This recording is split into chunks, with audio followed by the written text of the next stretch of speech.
আসসালামু আলাইকুম প্রিয় দেশবাসী, যে যেখান থেকে ভিডিওটা দেখতেছেন অবশ্যই ভিডিওটা মনোযোগ সহকারে দেখবেন। আজকে মঙ্গলবার 23 তারিখ। আজকে নতুন একটা আপডেট এসেছে ইন্টারনেট নিয়ে। তো এখানে ইন্টারনেট আপনারা দেখেন, পাশে স্ক্রিনে আমি দিয়ে দিচ্ছি।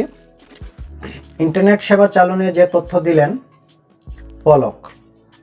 ইন্টারনেট সেবা কখন চালু হবে তা জানতে আরও কয়েক ঘন্টা সময় লাগতে পারে, এ বলে জানিয়েছেন টেলিযোগাযোগ তথ্য প্রযুক্তি প্রতিমন্ত্রী জুনায়েদ আহমেদ পলক। তিনি আরও জানান, মঙ্গলবার বেলা 11টার দিকে রাজধানী মহাখালী খাজা টাওয়ারের এলাকার ব্রডব্যান্ড সঞ্চালন লাইন ও ডাটা সেন্টার পরিদর্শনে তিনি কথা জানিয়েছেন। এর আগে সোমবার প্রতিমন্ত্রী জানিয়েছেন, সঞ্চালন লাইন মেরামত কাজ চলছে। এদিকে দেশের কিছু জায়গায় ব্রডব্যান্ড ইন্টারনেট সচল হয়েছে বলে যে খবর ছড়িয়েছে ও তা ভিত্তিহীন বলে জানিয়েছেন ইন্টারনেট সেবাদাতা সংগঠন আইএসপিএবির সভাপতি ইমদাদুল হক। তারা বলেন, সোমবার রাতে এবং মঙ্গলবারের সকাল পর্যন্ত দেশের কোথাও ইন্টারনেট সংযোগ সচল হয়নি।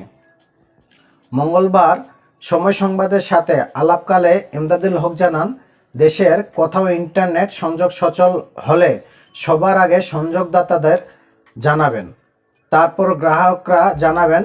আমরা তো কিছুই জানি না, গ্রাহকরা এমন তথ্য কোথায় পেল? তিনি বলেন, মঙ্গলবার দুপুর 1টার দিকে আমরা মহাখালী দুর্যোগ ব্যবস্থাপনায় ভবনে যাব, সেখানকার পরিস্থিতি দেখব। আমরা প্রতিমন্ত্রীর সঙ্গে কথা বলছি, চেষ্টা চলছে আজ রাতের মধ্যে ব্রডব্যান্ড সংযোগ সচল করার। তবে সঞ্চালন লাইন যদি অনেক বেশি ক্ষতিগ্রস্ত হয় তবে হয়তো সময় লাগবে। তো এই বার্তা দিয়েছে জুনায়েদ আহমেদ পলক। তিনি আরও বলেছেন, যত তাড়াতাড়ি সম্ভব হয় ইন্টারনেট সংযোগ চালু করে দেওয়া হবে। আমি একটাই কথা বলতে চাই জুনায়েদ ভাইকে, আপনি এই যে দেখেন প্রবাসীরা কত কষ্ট করে চলতেছে, তারা কন্ট্যাক্ট করতে পারতেছে না তাদের ফ্যামিলির সাথে, দেশের অবস্থা অনেক খারাপ।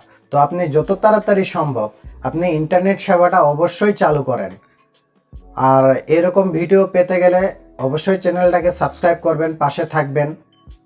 দেখা হবে নেক্সট ভিডিও। খোদা হাফেজ।